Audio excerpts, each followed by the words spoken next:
ಬದುಕಿದೆ. ಹಣಗಳಿಕೆ ಇದ್ದಾಗ ನನ್ನ ಹಳ್ಳಿಯಲ್ಲಿ ಮುಗ್ಧ ಜನರಾದರೂ ಪ್ರೀತಿ ಇದೆ. ಹೆಚ್ಚು ಹಣಗಳಿಕೆ ಇಲ್ಲದಿದ್ದರೂ ಪ್ರೀತಿ ಸಹಕಾರ ಅನ್ನೋದು ಇನ್ನೂ ಉಳಿದಿದೆ. ನಗರದಲ್ಲಿ ಇದನ್ನು ಕಾಣಲು ಸಾಧ್ಯವ?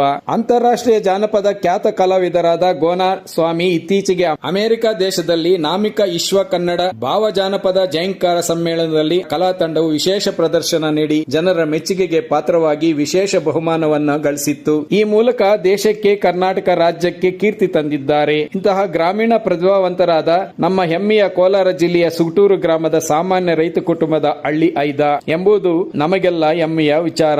ಇಂತಹ ಗೋನಾಸ್ವಾಮಿ ಈಗ ನೆಲೆಸಿರುವುದು ಬೆಂಗಳೂರು ನಗರದಲ್ಲಾದರೂ ತಾನು ಹುಟ್ಟಿ ಬೆಳೆದ ಹಳ್ಳಿ ಜನರ ಬಗ್ಗೆ ಅಪಾರ ಪ್ರೀತಿ. ಹಳೆ ಕಾಲದ ಹಳ್ಳಿ ಗೌಡನ ಸ್ಟೈಲ್ ನಲ್ಲೇ ಇರುವ ಇವರ ಮಾತು, ಸಂಭಾಷಣೆ ಸಾಮಾನ್ಯವಾಗಿ ಎದ್ದು ಕಾಣುತ್ತದೆ. ಸುಂದರ ಮೈಕಟ್ಟಿನ ತೆಳ್ಳನೆ ಮೈಕಟ್ಟು ಚಿತ್ರನಟನಂತೆ ಕಾಣುವ ಈ ಗೋನಾಸ್ವಾಮಿ ತನ್ನ ಹಳ್ಳಿಗೆ ಊರು ಕಮಾನು ನಿರ್ಮಿಸಿದ್ದಾರೆ. ಹಳ್ಳಿ ಕಟ್ಟೆಯನ್ನು ಅಭಿವೃದ್ಧಿಪಡಿಸಿದ್ದಾರೆ. ಕುಳಿತುಕೊಳ್ಳಲು ಆಸನಗಳನ್ನು ನಿರ್ಮಿಸಿದ್ದಾರೆ. ಬಸ್ ನಿಲ್ದಾಣದ ಶೆಲ್ಟರ್ ಅಭಿವೃದ್ಧಿಪಡಿಸಿ ಅದಕ್ಕೆ ಆಕರ್ಷಕ ಬಣ್ಣ ಚಿತ್ರಗಳನ್ನು ಬರೆಸಿದ್ದಾರೆ. ನೀತಿ ಪಾಠಗಳನ್ನು, ಕೆಲವು ಗಾದೆಯ ಮಾತುಗಳನ್ನು ಬರೆಸಿದ್ದು ಅತ್ಯಾಕರ್ಷಕ, ಅರ್ಥಪೂರ್ಣವಾಗಿವೆ. ಕಾಫಿ, ಟೀ ಕುಡಿದು ಸಣ್ಣ ಪುಟ್ಟ ಕಸವನ್ನು ಎಲ್ಲೆಂದರಲ್ಲಿ ಎಸೆಯುವ ಬದಲು ಒಂದೆಡೆ ಹಾಕುವ ವ್ಯವಸ್ಥೆಗಾಗಿ ಒಂದು ಕಸದ ಬಾಕ್ಸ್ ವ್ಯವಸ್ಥೆ ಮಾಡಿದ್ದಾರೆ.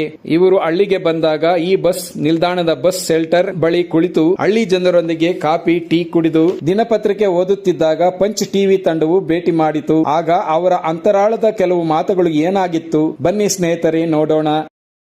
ನಮಸ್ಕಾರ. ಒಂದು 4 ದಿನ ಆಯ್ತು ಬಂದು. ನಾನು ಇತ್ತೀಚೆಗೆ ಒಂದು ತಿಂಗಳಾಗಿತ್ತು ಬಂದಿರಲಿಲ್ಲ. ಮತ್ತೆ ಇದನ್ನ ಮಾಡಿದ್ದನ್ನ ನೋಡದೆ ಹೋಯ್ತು ಅಂತ ನಾನು ಎಷ್ಟೇ ನಮ್ಮ ಹುಡುಗರು ನೋಡ್ಕೊಂಡ್ರು ನಾನು ಬಂದ್ರೆ ಅದನ್ನ ಒಂದ್ ಸ್ವಲ್ಪ ಜವಾಬ್ದಾರಿ ತಗೊಳ್ತಾರೆ ಅಂತ ಬಂದೆ.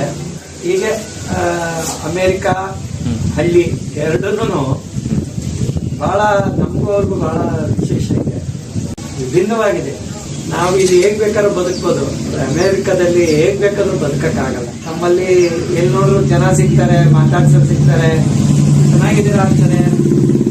ಅಲ್ಲಿ ನಿಮ್ಮನ್ನ ಯಾರು ಮಾತಾಡ್ಸೋರಿಲ್ಲ, ನೋಡೋರಿರಲ್ಲ, ಮಾತಾಡ್ಸೋರಿರಲ್ಲ. ದುಡ್ಡಿದೆ ಆದ್ರೆ ಬದುಕಿಲ್ಲ. ಅವ್ರು ಬೇರೆ ತರ, ನಾವೇ ಬೇರೆ ತರ ಇದ್ದೀವಿ.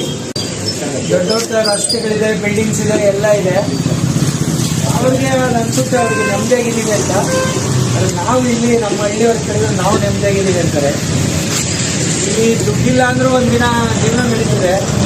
ಆದರೆ ಅಮೇರಿಕಾದಲ್ಲಿ ದುಡ್ಡಿಲ್ಲ ಅಂದ್ರೆ ಮಾತೆಲ್ಲ ಕೂಡ ನೋಡಲ್ಲ. ಯಾಕಂದ್ರೆ ಅರ್ಧ ಬಾಟ್ಲು ನೀರು $400. ನಮ್ದು ಬೇರೆದೇನು ಸಿಕ್ಕುದಿಲ್ಲ ಬಿಡಿ. ಅಲ್ಲಿ ಬ್ರೆಡ್ ತಿಂದು ಜೀವನ ಮಾಡಬೇಕು. ಬರೀ ಬ್ರೆಡ್ ತಿನ್ನು. ದುಡ್ಡಿದ್ರೆ ಅಮೇರಿಕಾ, ದುಡ್ಡಿಲ್ಲ ಅಂದ್ರೆ ನಮ್ಮ ಹಳ್ಳಿಲಿ ಊಟ ಇಲ್ಲ ಅಂದ್ರೆ ಯಾರು ಬೇಕಾದ್ರೂ ಒಂದ್ ದಿವಸ ಊಟಕ್ಕೆ ಹಾಕ್ತಾರೆ. ಏನಿಲ್ಲ ಅಂದ್ರೆ ಸಾರಿಗಿಲ್ಲ ಅಂದ್ರೆ ಒಂದು ತರಕಾರಿ ಕೊಡ್ತಾರೆ. ಅಲ್ಲೆಲ್ಲ ಏನೂ ಸಿಗಲ್ಲ. ಅಮೇರಿಕಾ ಬಹಳ ಶಿಸ್ತಿನ ದೇಶ. ನಮ್ಮಲ್ಲೂ ಶಿಸ್ತಿದೆ, ಆದ್ರೆ ಅಶಿಸ್ತು ಬಹಳ ಇದೆ ನಮ್ಮಲ್ಲಿ.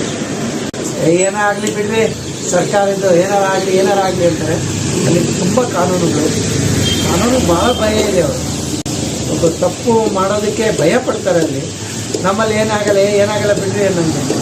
ಆದರೆ ನಾನು ಹೇಳೋದು, ನನ್ನಂತ ಒಬ್ಬ ಹಳ್ಳಿಯವನು ಅಮೇರಿಕಕ್ಕೆ ಹೋಗಿ ನೋಡಿದಾಗ ಕಲಾವಿದನಾಗಿ, ಅದು ಜಾನಪದ ಕಲಾವಿದನಾಗಿ ನನಗಂತೂ ಒಂದು ಸ್ವಲ್ಪ ಹೆಮ್ಮೆ ಅನ್ನಿಸ್ತು.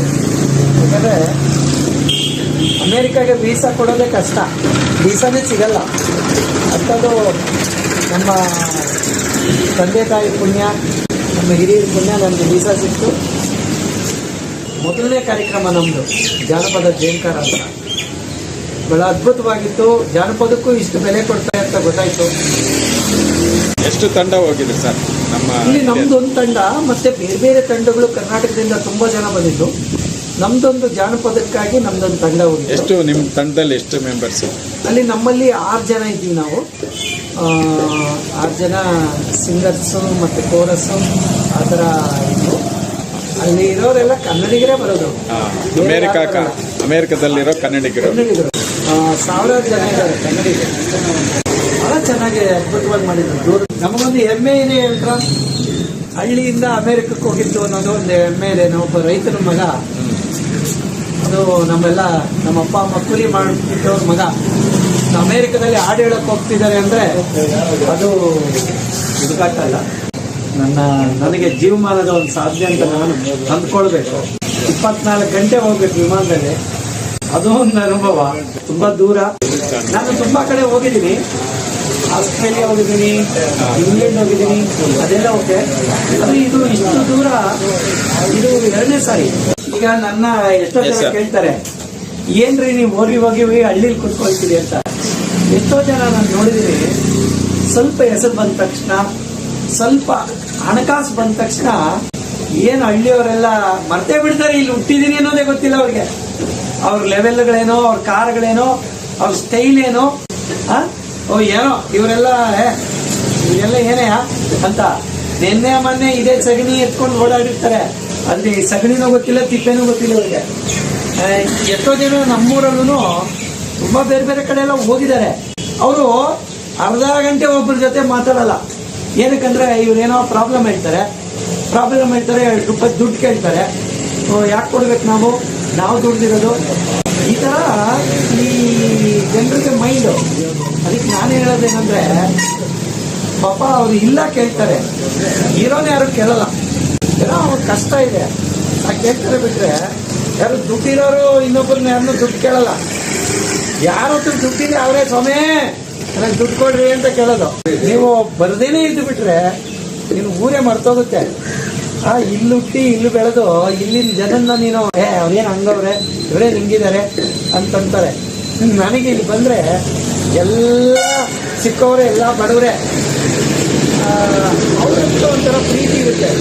ಶ್ರೀಮಂತರ ಹತ್ರ ಯಾವತ್ತೂ ಪ್ರೀತಿ ಇರಲ್ಲ. ಅವ್ರ ಹತ್ರ ಲೆಕ್ಕಾಚಾರನೇ ಬೇರೆ. ಇವ್ರು ಯಾರು ಪಾಪ ನಮ್ಮನ್ನೇನು ಕೇಳಲ್ಲ. ಏನೋ ಮಾಡ್ಕೋ ಸಮಯ, ಇವತ್ತು ನಮ್ಗೆ ಏನ್ ತಂದಿದ್ದೀವಿ ಹೇಳೋ ಅಂತಾರೆ. ಇದೊಂಥರ ಪ್ರೀತಿ. ಇವತ್ತು ಭಾನುವಾರ, ಎಲ್ಲ ಜನ ಆರಾಮಾಗಿದ್ದಾರೆ. ಕಾಫಿ ಕುತ್ಕೊಂಡು ನೋಡಿ, ಎಲ್ಲ ಕೂತವ್ರೆ ಆರಾಮಾಗಿ. ಕೂತವ್ರೆ ಎಲ್ಲ ಇವೆ ನಮ್ಗೆ. ಹಳ್ಳಿ ಜನ ಮುಗ್ಧರು. ಅದಕ್ಕೆ ನಮ್ಮೂರಲ್ಲಿ ಒಂದು ಒಳ್ಳೆ ಕುತ್ಕೊಳ್ಳಕ್ ಒಂದು ಜಾಗ ಮಾಡಿದೀವಿ. ಇದನ್ನ ಬೇರೆ ಊರುಗಳಲ್ಲೂ ಇದೇ ತರ ಆಗ್ಬೇಕು. ಅದನ್ನ ಮೇಂಟೈನ್ ಮಾಡ್ಬೇಕು. ನಾನು ಮಾಡ್ಕೊಳಕ್ ತೊಡಗಲ್ಲ, ಅದನ್ನ ಮೇಂಟೈನ್ ಮಾಡ್ಬೇಕಲ್ಲ. ವಿಷಯ ಸಾಕನಿಸ್ತದೆ ನಮಗೆ ಹಳ್ಳಿಗೆ. ಥ್ಯಾಂಕ್ ಯು ಸರ್, ಧನ್ಯವಾದಗಳು ಸರ್. ನಿಮ್ಮ ಜೊತೆ ಸ್ವಲ್ಪ ನಮ್ಮ ಪಂಚ್ ಟಿವಿ ಚಾನಲ್ ತಮ್ಮನ್ನ ಭೇಟಿ ಮಾಡಿ ಅಂತಾರಾಷ್ಟ್ರೀಯ ಜಾನಪದ ಖ್ಯಾತಿಯ ಸುತ್ತೂರು ಗೋನ ಸ್ವಾಮಿ ಅವರನ್ನ ಭೇಟಿ ಮಾಡಿ ಅವರ ಒಂದು ಅಂತರಾಳದ ಅನೇಕ ವಿಚಾರಗಳನ್ನ ಇವತ್ತು ನಾವು ಹಂಚ್ಕೊಂಡಿದ್ದೇವೆ.